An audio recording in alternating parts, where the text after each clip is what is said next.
I taught for years courses on amateur media, and he featured very prominently in the classes that I taught, in part because you can sort of teach the history of home movie making, although at a very high level, through his films and the films that have been made available. And David and Kimberly this evening are going to tell us a little bit about kind of his craft and about the sort of way in which over the years and through the decades, Robbins Barstow sort of flexed to accommodate the changes in sort of home movie making, both technologically and otherwise. So please help me introduce Kimberly and David Barstow.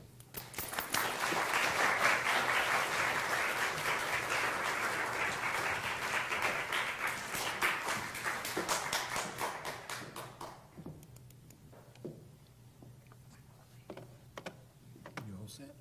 I think so.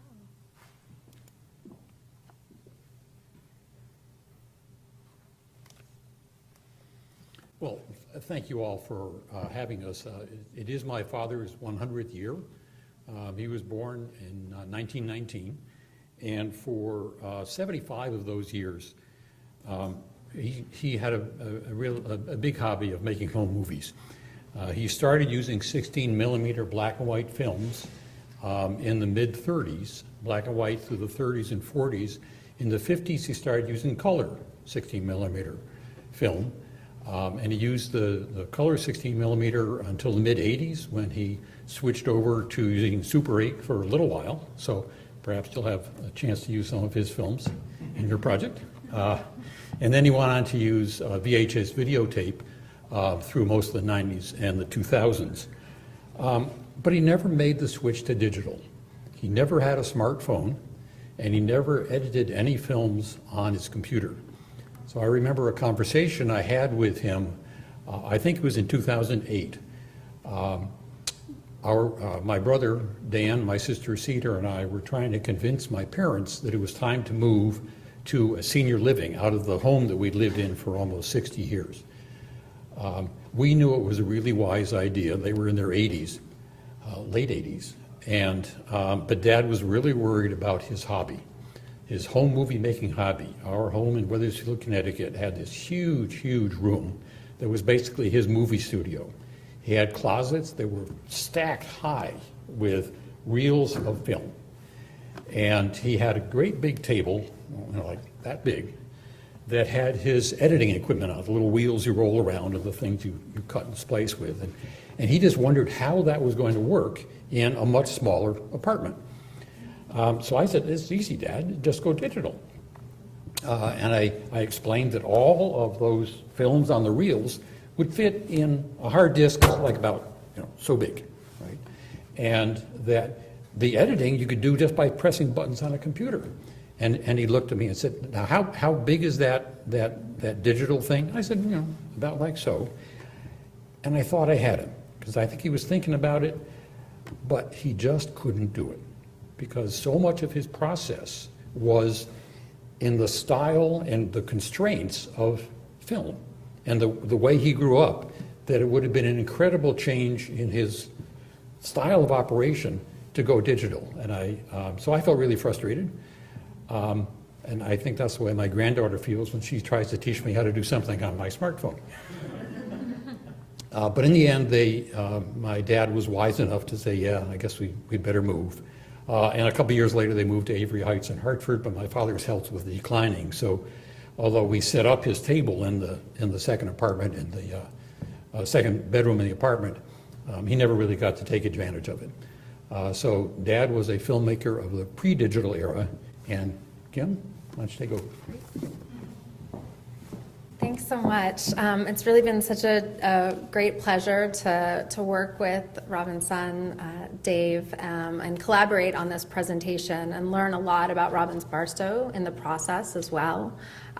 So many of you in this room had an opportunity to meet Robbins Barstow at some point, and I imagine that many of you are familiar with him. But for those of you who aren't, I'm going to provide a brief biographical kind of overview and tell you a little bit about how Dave and I came to collaborate today. I'm going to talk a little bit more about how New York University Libraries acquired some of Robbins Barstow's films in 2008. But before we get there, I'd like to go back and talk about the beginning. So being that we're at Northeast Historic Film today, I want to center us on the New England area, and which was very much Robbins Barstow's region. So Robbins Barstow was born 100 years ago in Woodstock, Vermont, and he spent his childhood mostly in Hartford, Connecticut. His family lived in Madison, Wisconsin for a bit, but relocated to Hartford at the age of 11. And Robbins' father was a third-generation minister, and his mother a homemaker, raising Robbins and his two brothers. Robbins was a lifelong educator, civil rights activist, pacifist, environmentalist, and he strongly believed that movies could be a positive force in our society. He graduated from Dartmouth College and received his PhD in educational administration. He ultimately made his home with his wife, Meg, and their 3 children, including Dave, in Wethersfield, Connecticut. I had the pleasure of first meeting Robbins Barstow at the EMEA conference that many of you probably attended in Rochester, New York, 2007, I believe. Robbins was really excited to be welcomed into the film archiving community, felt as if he had found his people, and that we really appreciated his amateur filmmaking, which for those of you who have not had the chance to see his films, you'll get a chance to get a taste of today. So I look back with great fondness of our conversations and talking about his filmmaking, and I know that he was thrilled by the idea that his home movies might achieve what he said was, quote, immortality. So, some of this may be a recap for folks in this room, but we're knowing that there's individuals of varying backgrounds. We're also recording the session so that we might be able to use some of this for Robbins Centennial, which is upcoming in October. So broadly speaking, when Robbins moved to Hartford, he obtained his 16 millimeter projector. It was a small hand-cranked Kodascope on which he was able to project commercially produced 16 millimeter films. And he actually got the 25-foot reels of short films, of cartoons and comedies, and he actually charged his neighbors a nickel or a dime to come see films, which he would project on a white sheet in his home, in the basement. 2 years later, inspired by his neighbors and their filmmaking endeavors, the neighborhood kids, he purchased a 16 millimeter camera. The camera itself was a die-cast aluminum box measuring, about 8 by 8 by 4.5 inches, weighed about 7 pounds. He continued to make films enthusiastically over the next 7 decades. In total, Barstow made and edited about 50 home movies and amateur films. Most of them were silent, although he did narrate the films when he exhibited them. When he screened them silently, he would often accompany it by narration. And so the technology of the day, he used 16 millimeter film in his most of the decades of his filmmaking. It was introduced in 1923, roughly half the size of 35 millimeter theatrical film stock. The film was not only less than half the width of conventional 35, but approximately 1/6 of the cost. 16 millimeter acetate safety film underwent a process of direct film reversal. The reversal film process represented a stark change from the traditional process of negative and positive films, which required 2 separate film strips. The reversal process introduced a new principle because the film that was exposed in the camera was then developed as a negative and reversed. This method shortens the developing process by 1 step, saving both time and, most importantly, money. Duplicates can be made from the print, but the cost associated with that for amateur filmmakers was much less common. So the 4 16 millimeter silent films that New York University acquired were all camera original reversal films. Hartford, Connecticut, in the 30s and 40s, Robbins Barstow was a self-proclaimed movie buff, and he became a member of the Amateur Cinema League as a youth. The International League was founded in 1926, and coincidentally, its founder, Hiram Percy Maxim, was living in Hartford, Connecticut. When Robbins was a youth, he volunteered to write film reviews for the Hartford Courant so he could get into theaters and watch movies for free. He took advantage of that, and he watched as many movies as he could. And as Dave recently discovered, he even recorded in his diary the name of every movie he saw, where he saw it, and who he actually saw it with. Dave also remembers from his childhood that their house was filled with books about movies, and his father's love of film was quite evident.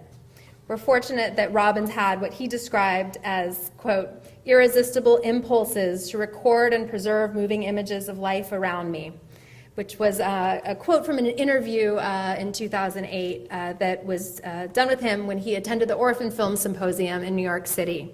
We are all the richer as a result. The Amateur Cinema League released a statement of its objectives in the first issue of its official magazine, Movie Makers, most of which focused on the need to advise, assist in, and advocate for non-professional production. Included in these were, for example, pledges to, quote, increase the pleasure of making home motion pictures by aiding amateurs to originate and produce their own plays, end quote, and, quote, promote amateur cinematography as a national sport. To this end, in addition to their magazine, Movie Makers, the ACL also published books and short manuals advising the amateur on various technical matters. Robbins perused the magazine to learn tricks about titling, editing, and developing new and innovative cinematographic approaches. Learning from the community of amateur filmmakers, Robbins read a lot about making home movies, including trick shots like reverse motion and stop motion. He also maintained a small Kodak editing and titling machine so he could edit and title his films for home screening. So Dave and I are going to jump back and forth. Dave's up now. Thank you, Kim. We're going to illustrate Dad's craft through looking at several of the films that he made. The first one we're going to look at is Tarzan and the Rocky Gorge. I know this is a film that some of you are familiar with. I think it was in 2005 at this symposium where he presented and talked about the film. This was actually the only film that Dad made that was an imagined story. He made it in 1936. He and his two brothers plus three female friends, they were in their late teens, and they got together and they decided they just wanted to make a movie kind of mimicking what was made in Hollywood. Basically, they were just going to have fun. And a lot of Tarzan movies had been made, so they thought, well, let's just make another one. And they went to the woods in Granby, Connecticut, which is near his home in Hartford. They did all the shooting in a single day, and then Dad, using the equipment that Kim just described, edited into the film, the full film. As it turns out, there have actually been several sequels. This has had a sort of real strong effect on the history of filmmaking. He added the narration in 1993, and then in 1974, he did a little film called The Return of Tarzan, where some of the same people came back. So he and his two brothers were there. They even wore some of the same costumes.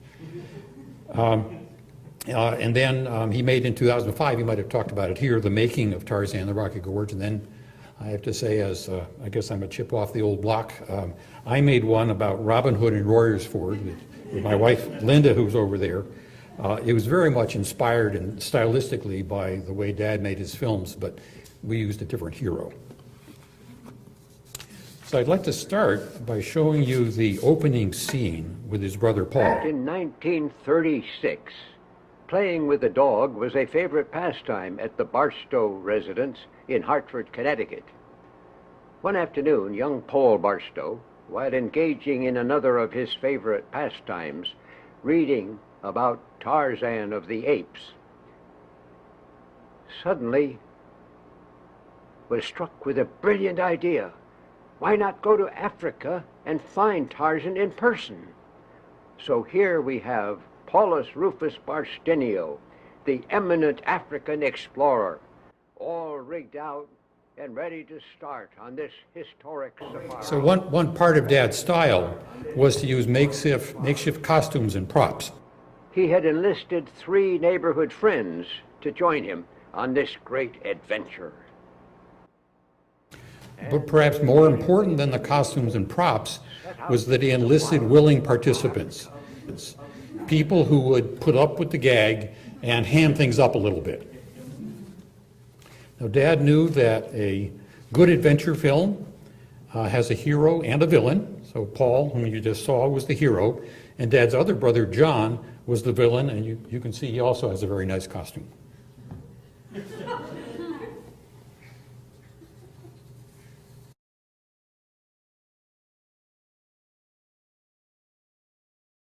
Now, this is one of the final scenes after the adventurers have successfully found Tarzan, and together they played around in the waters of around the Rocky Gorge. But then, having shared these adventures with all of them, Tarzan had to say goodbye and take his departure. Diving off into 6 inches of water, he struggled upstream, and that was the last they saw of the great Tarzan in person. So, as you can tell, this is a good example of Dad's rather wry sense of humor. He was aware that no one would confuse him with the real Tarzan, so he felt free to take liberties, like you just saw, of diving into 6 inches of water. We think of this film as one of Dad's blockbusters. It's been seen by more than 350,000 people on archive.org, and if you think in home movie terms, I think that qualifies as a blockbuster. And certainly one of the reasons that it's so popular, I think, is because it's unpretentious. Everybody was just playing around. They weren't taking themselves too seriously. The second film to talk about is one that Dad made in 1941. I think Dad talked about this back here in 2006. I watched it again last week, and I had forgotten an awful lot about the film except for the title, The Abba Dabba Kupno, which is really very hard to forget. The film, if you haven't seen it, it's a real gem. So find an opportunity to see it, and I'm sure you'll enjoy it. Dad was a pacifist during World War II and spent the summer of 1941 at a farm in New Jersey that was run by the American Friends Service Committee. So there were a bunch of interracial kids who were brought together with the idea of helping them to learn how to work together. And Dad has said that the kids were creative participants in this filmmaking process. It wasn't just like they were actors who were following Dad's direction.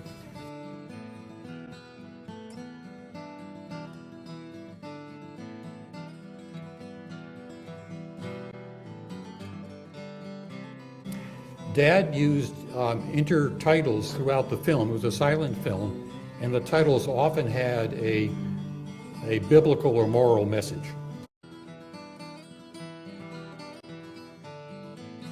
So that's the uncooperative kid.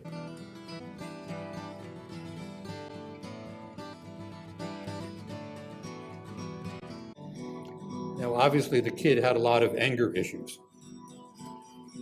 So a counselor came along to help him work through those issues. This counselor is a fellow named Bill Sutherland.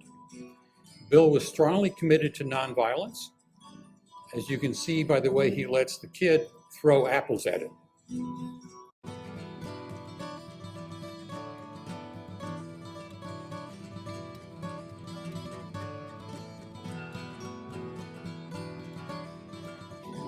After his time at the farm, Bill ended up spending 4 years in prison for draft resistance, and then became a prominent leader among African Americans in the civil rights movement.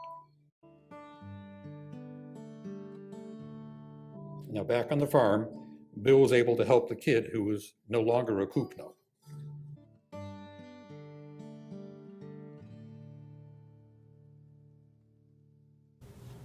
The titles for the film were an early example of Dad's use of trick shots.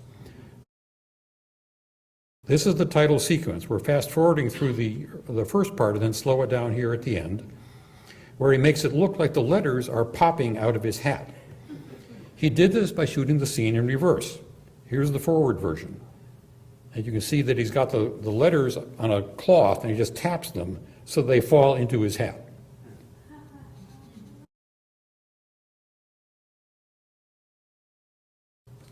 He also used reverse at the end, and what I'm going to do is show you first the forward version.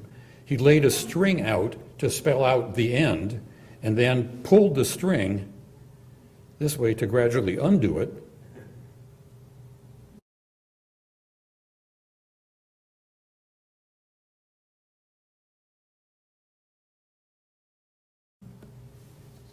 And then when you reverse that,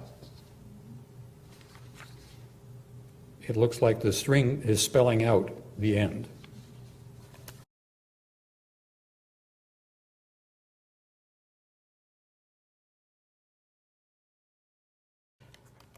So this is the first film that we think of as being in Dad's collection. It's the first film I think that NYU has, and Kim's going to talk about another one.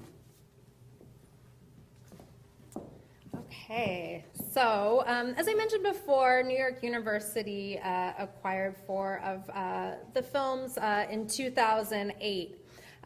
It was the 16 millimeter reversal films that we acquired, along with DVD copies that Robbins Barstow had made, had produced himself with accompanying liner notes, and had also added voiceover narration to the DVDs. And that all happened in the 90s. The voiceover narration was added. And then the films came to us in 2008. So I referenced a little bit earlier how Robbins Barstow was associated with the Center for Home Movies, I believe we talked about, and then also the Orphan Film Symposium. He attended Orphans in 2008, and it was through that he decided to donate them to the university.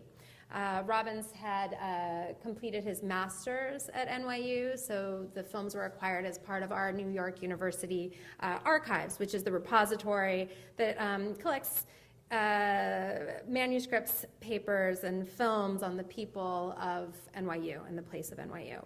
So the idea to really donate these came about after Orphans, and we acquired the film that we talked about just now, the Abacadabra Kupno, which was preserved recently, as well as Youth in the Future. So Youth in the Future was produced with the Erie's Boys Club of the Hudson Guild Neighborhood Group. Youth in the Future is a dramatization of one of FDR's 4 freedoms. It's one of the few films that Barstow made in the 40s while living in New York City and attending graduate school at NYU. It's important to note that these films all promoted social activism, and he was very enmeshed with the students and the children as part of the Hudson Guild. So Barstow donated these films and also the Hudson Guild series. So one that we're going to get a chance to see today was just preserved. So we're going to have the premiere of this brand new preservation print that Joe, thank you, is preparing for us back there. And this is one of a couple films that Robbins made during his work with the Hudson Guild in the 1940s. So these are the 4 films that I've referenced a few times. We have the Abacadabra Kupno, Everyone's Coming to the Guild, the Hudson Guild Farm, and the last one, Youth in the Future, which I mentioned previously. We've been able to raise funds to preserve 3 of these 4 reversal prints, which were all suffering from pretty severe acetate deterioration, and we've prioritized this 4th to preserve next year as well. So we're in the process of making them available, and of course with the family's permission, would love to get them online to share them with you all as well. So an NYU alumnus, Robbins earned a master's degree in education and history in 1944, taking summer courses while employed as a social worker in New York. And we have had a chance to screen a few of these films as part of Orphan Film Symposium events and Amateur Cinema League Orphans events. As we mentioned, Robbins was a part of the ACL. So I think we can go ahead and roll the film now. I'm going to talk over it a little bit to give you all a bit more context.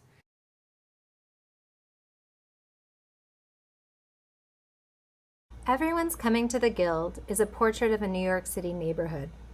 This edited, narrative piece was shot in the spring of 1943 and is centered in Manhattan's Chelsea neighborhood. The film was preserved by BB Optics, which coincidentally is headquartered in the very same neighborhood featured in this film. The film was preserved last year in 2018 at NYU libraries. In the early 1940s, Robbins Barstow was a newlywed, a conscientious objector to the war, and working in the Hudson Guild neighborhood house as a boys' group worker. Earning $25 a week, he lived in the neighborhood on West 28th Street with his wife, who served as the girls' group worker. Meg is later featured in the film, so stay tuned. The Hudson Guild was founded in 1871 and offered an array of social services to support the community, including vocational training, low-cost health care, educational enrichment, and even offered an environmental education program at a camp in New Jersey. The Hudson Guild also advocated for affordable housing for the predominantly first and second generation immigrant community. One of the Guild's major successes was its push for, and the city's approval of, low-cost, city-funded housing in Chelsea in 1938. In his role, Barstow was responsible for preparing after-school programs geared towards local youth, drawing on his educational training and social advocacy. Here, in the upper right-hand window, we see Meg pointing out the window. There she is. The film's innocent beginning, marked by a handwritten title card with the text, "Please, buddy, could you tell me where the Hudson Guild is?" reveals Barstow's close ties with individuals and his community. The camera is welcomed as an old friend, receiving waves and wide smiles from its subjects.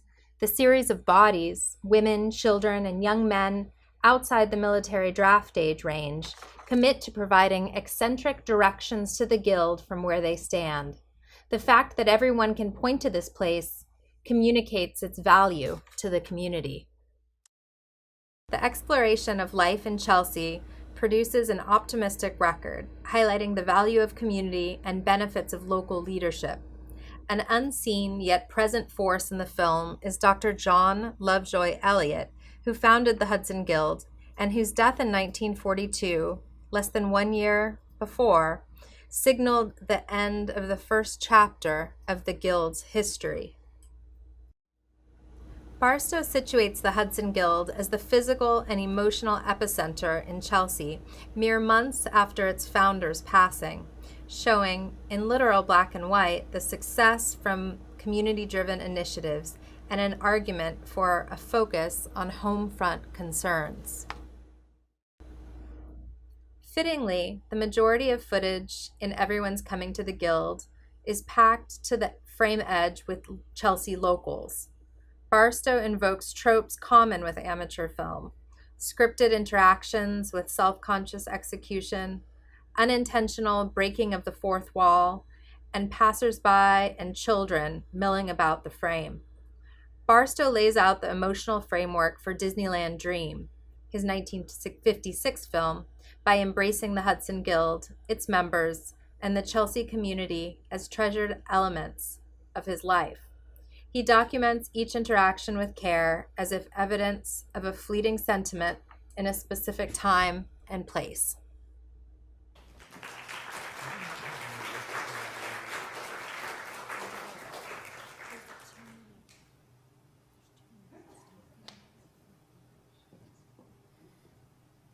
Yeah, narration was such an important part of Dad's craft that I really wish we had the narration for what we just saw. The next film that we'll talk about is Disneyland Dream.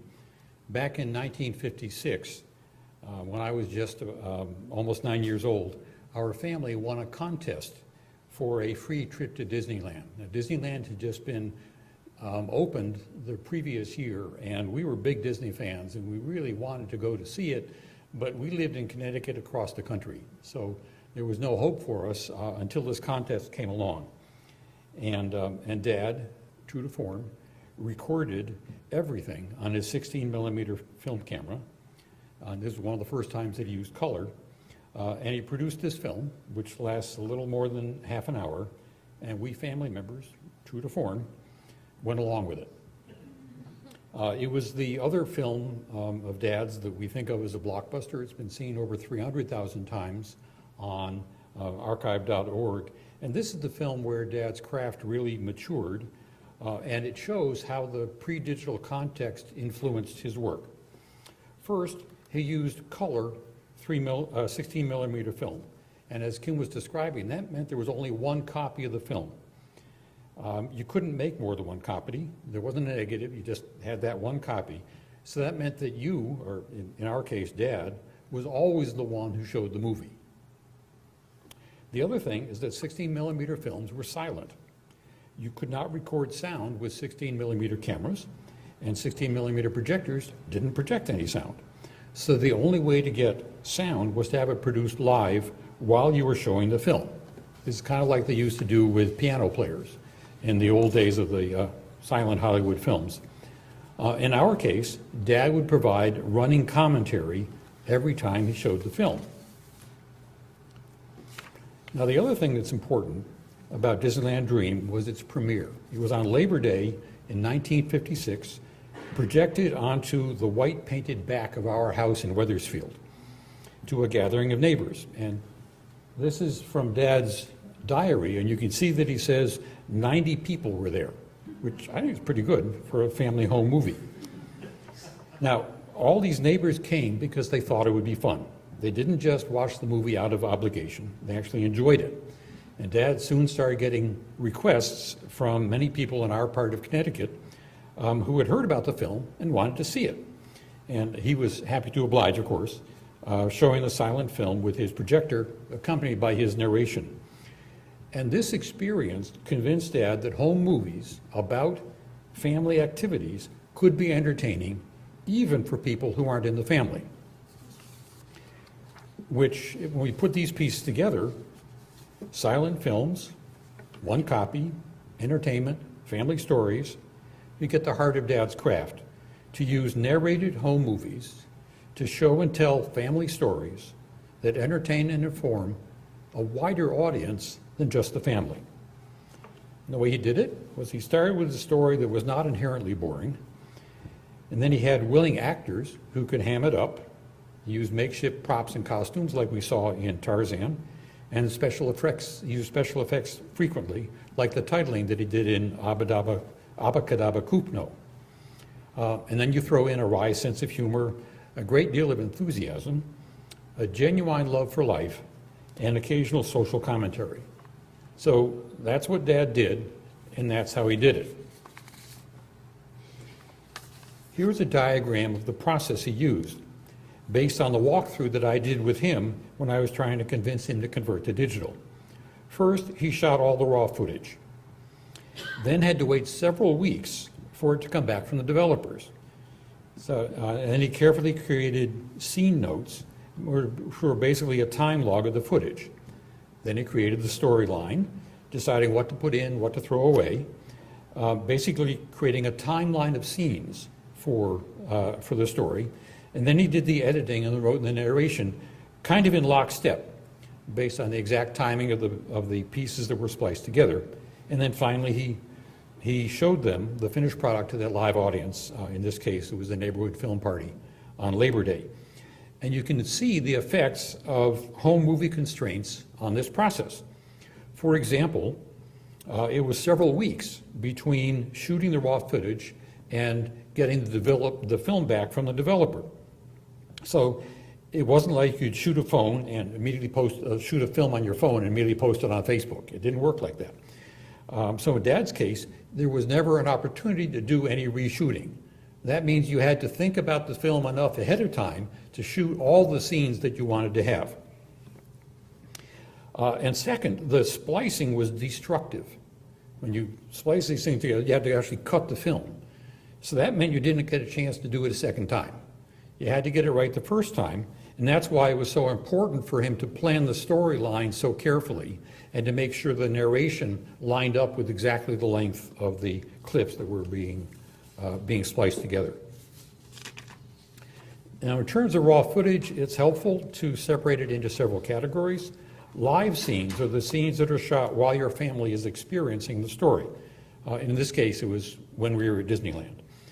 There are extra scenes that you shoot, they're staged separately to help the flow of the story, and you'll see some examples of those in a minute. And then there are titles that are typically done with some sort of trickery in mind, like we saw in Abacadabra Kupno.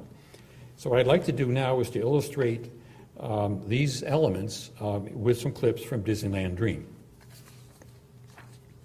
The final film was about 34 minutes long, and most of it were of the live scene kinds of shots, shot while you're on the trip. But the introductory scenes, these extra scenes, it was actually a total of about 7 minutes, and they were shot before the trip. So even before we were on the trip, he kind of had an outline in mind of what he wanted the film to be like.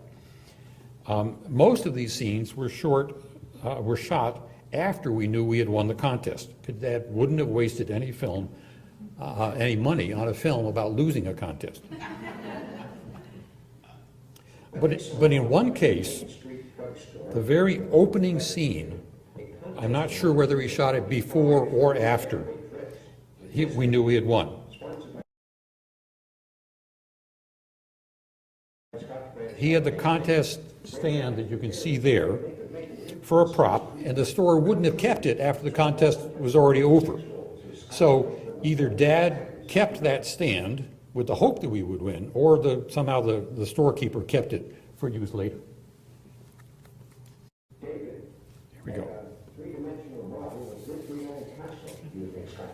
This is a scene that I am absolutely certain was reconstructed, because I was the one that made that castle, and it was a lot better. The one we made for the entry was a lot better than that thing you saw there. And I know that we didn't work on it all lined up carefully in order for him to cycle around. I also know that we didn't mail the entries by U.S. mail. The postman was another one of those willing participants, happy to go along with it. But according to Dad's notes, he used something called Railway Express. I don't know what Railway Express was, but it's probably something like FedEx or UPS or something like that. Now, as I mentioned, Dad kept a very detailed diary of his entire life. And here are the entries for May 6th, 1956, where it shows that we completed the work on the project.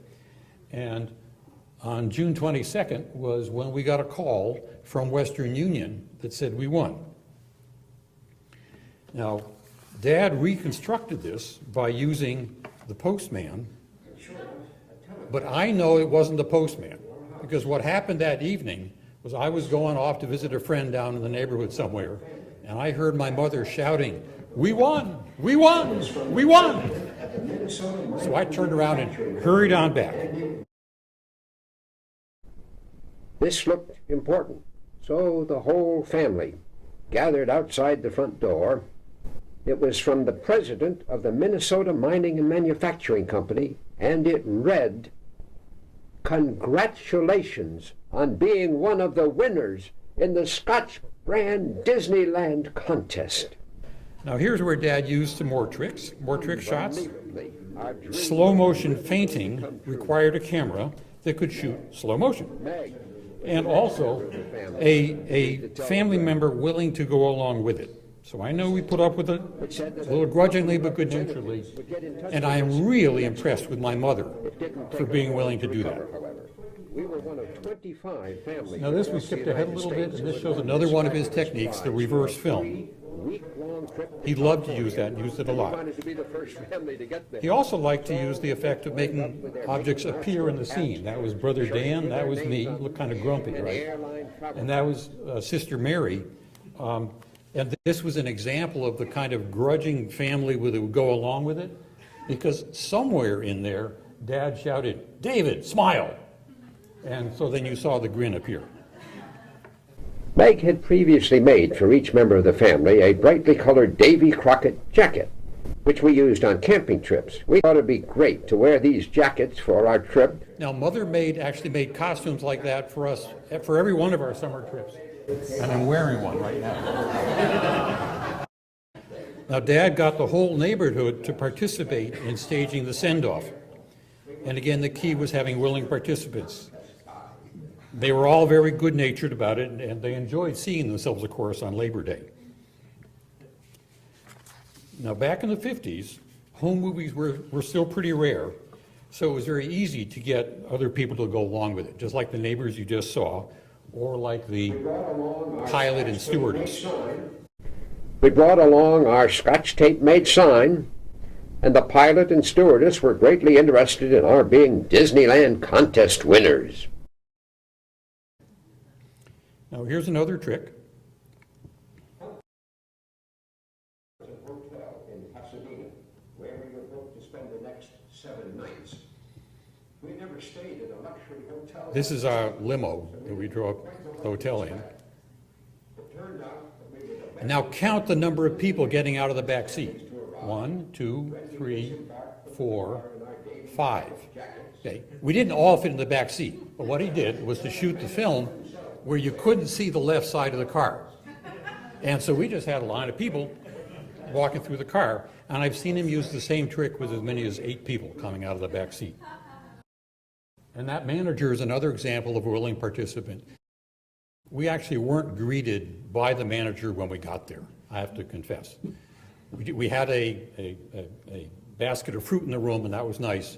But then Dad talked the manager into restaging the scene as if he had welcomed us. Now, this might be Dad's most famous reverse sequence. It was shot at the hotel pool, and this is an example of his spontaneous creativity. There's no way that he scripted this scene before we won the contest or before we got to the hotel. But we went swimming in the pool. I'm sure he said to himself, hey, I can do a reverse motion on this one. He had that certain creative spark when he saw something that he could imagine. You know, everything about this trip was magic. When we got tired of swimming in the pool, all we had to do was think about it, and we'd rise right up out of the water and back onto the diving board.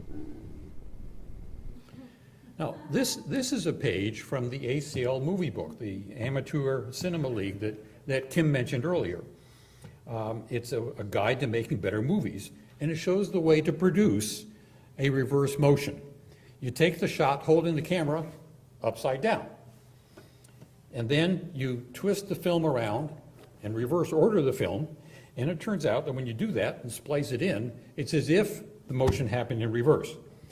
So that's what Dad did at the pool in Huntington Sheraton. He shot each of us going into the pool twice, once holding the camera right side up and once holding the camera upside down. It's interesting that this picture actually does show someone diving in and out of a pool. So it's an outside chance that Dad's swimming pool shots were inspired by this diagram, but I know that he used the reverse motion trick earlier than 1940. Now, incidentally, this trick only works with 16 millimeter film, and that's because it has the holes for the sprockets on both sides. You can't do the flip reverse thing if you only have sprocket holes on one side of the film. So that's why if you're using 8 or Super 8, you can't do this way, use this trick to do reverse video. Also note that Dad did this in slow motion because his camera could record slow motion. And I'm sure he did that because he knew what it would look like to really emphasize the magical effect. Mary made it look not only easy, but graceful as well. And of course, you had to make the spliced film fit in nicely. So basically that meant that, in this case, Mary had to do a good job of lining herself up with about the way that she was going to appear when she undove out of the pool. And I thought she did a pretty good job. Now this is another famous trick shot using the stop motion. Knowing that everything here is magic, Meg had brought all of our meals wrapped up in this little plastic case. So we all sat down on a bench and waited patiently while she took the lunch bag out of the case and carefully unfolded it. Careful now, don't anybody push. And sure enough, out of the bag, each of us took a nicely cooked cheeseburger and a carton of milk.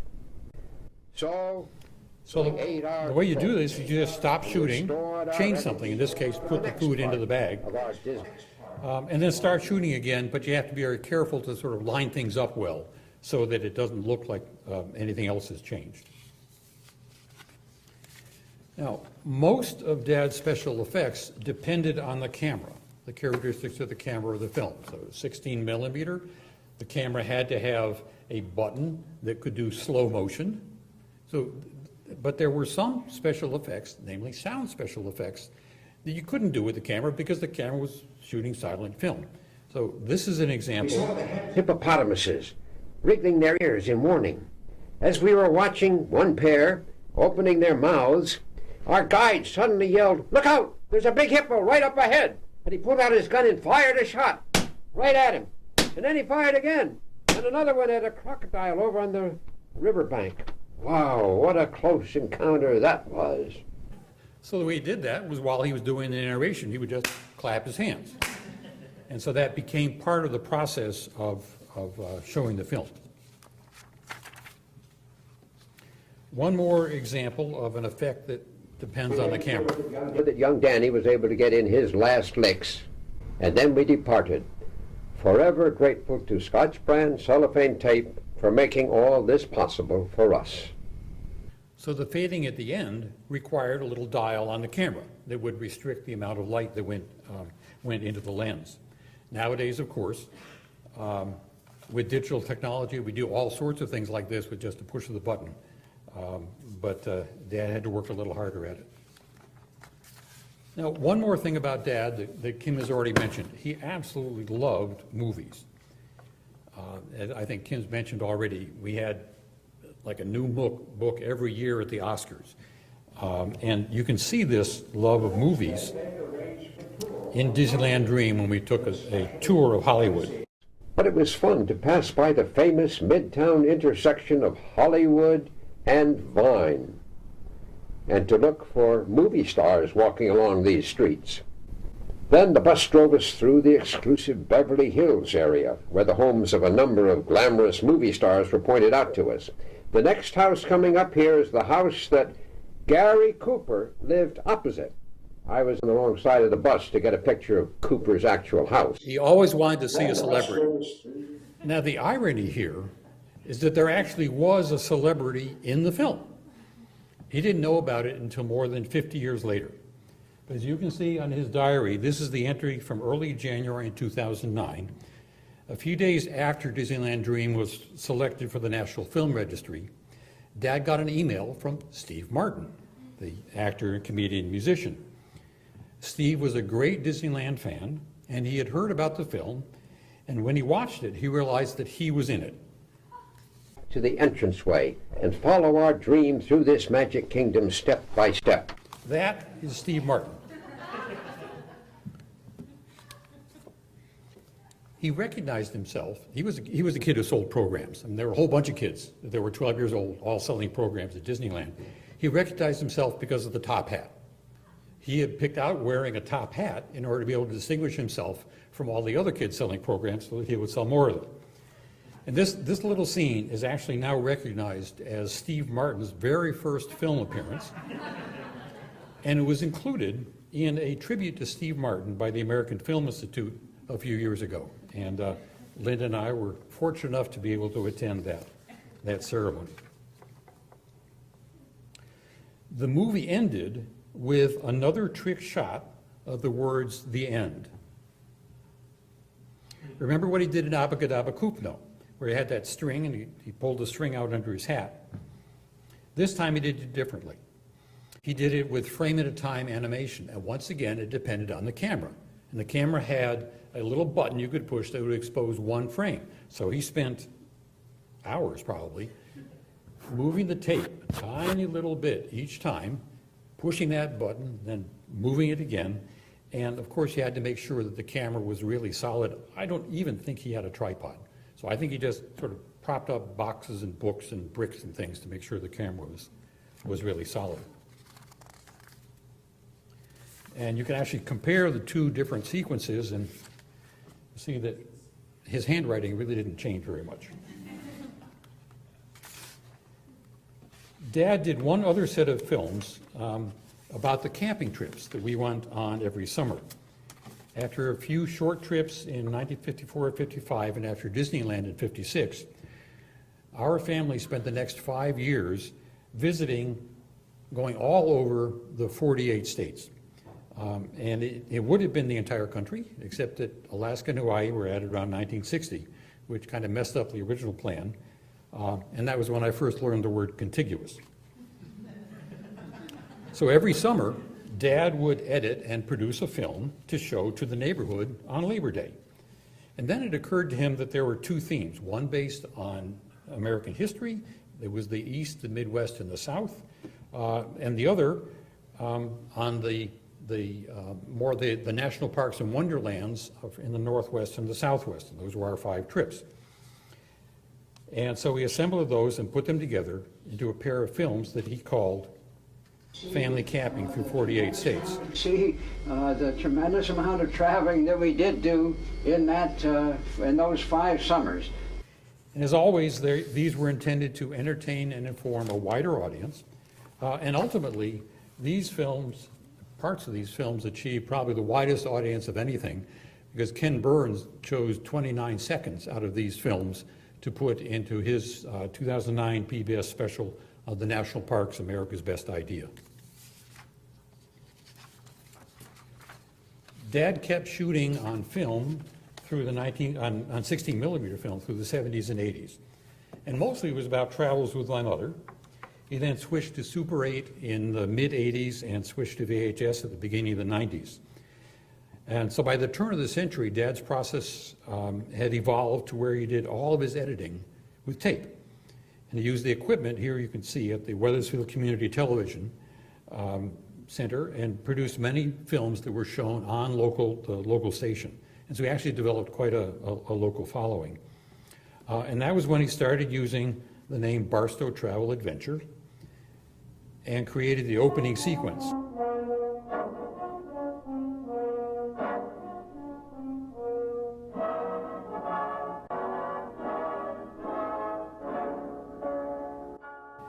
And if you're wondering, that's Tchaikovsky's Piano Concerto 1 in B-flat minor. But I think actually the most important thing about the editing that he did with VHS was that it gave him a way to permanently add the narration that was such a vital part of the 16 millimeter films that he had made during the first 5 decades of his home movie career. So now his legacy can live on even when he is no longer around to narrate the films live while they were being shown. Yep. Thanks, Dave.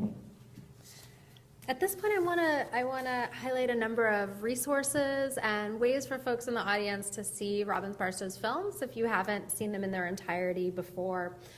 First and foremost, I want to give a heartfelt thanks to the Center for Home Movies for first introducing Robbins to our community. And it was through a home movie day in 2003 in Boston, I believe Liz Coffey had once mentioned, that Robbins became connected to this world and that we are able to know about his work. So a special thanks to Dwight Swanson, but also Katie Trainer and Skip Elsheimer, who are all in the room today, for their support and really helping us get to know Robbins Barstow. A number of his films are available, the Barstow Travel Adventures, on the website for the Center for Home Movies, so you can check them out there. Additionally, we mentioned that the Library of Congress acquired a number of the 16 millimeter films back in 2008. Those have all been scanned and are available on an Internet Archive as well. And then the Amateur Cinema site, which of course many in the room are familiar with. It's a tremendous resource organized by the University of Calgary and Charles Tepperman.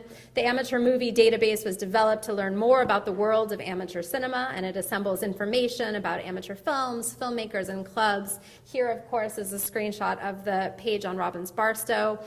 In preparing for this talk with you all tonight, Dave and I with Dwight, went back to think about the entire filmography for Robbins Barstow. So I know Charles will have some updates we can make at some point to this to make it a bit more comprehensive. When asked what he thought about the word amateur at the 2008 Orphan Film Symposium, Robbins Barstow reflected, quote, "Amateur means you don't have to be perfect." In another interview, Barstow noted, quote, "I have a strong sense of wanting some special events to be preserved for future recollection. I want to give certain presentations an afterlife, not just have them blossom once and be gone forever. My hope is that orphan films will outlive their creators." Robbins Barstow passed away in November of 2010. In December of 2011, a memorial bench was placed near the Wethersfield Cove in his honor.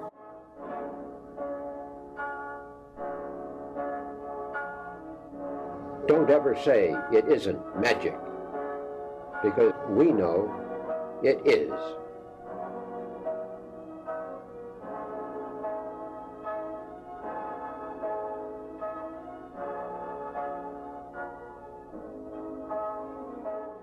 Many of Robbins Barstow's original films are now available on the Barstow Travel Adventure Films channel on YouTube. Click here to subscribe to the channel. You will find blockbusters like Disneyland Dream and Tarzan and the Rocky Gorge, early films from the 1930s and 40s, family stories from the 50s and 60s, and travel films from the United States and around the world.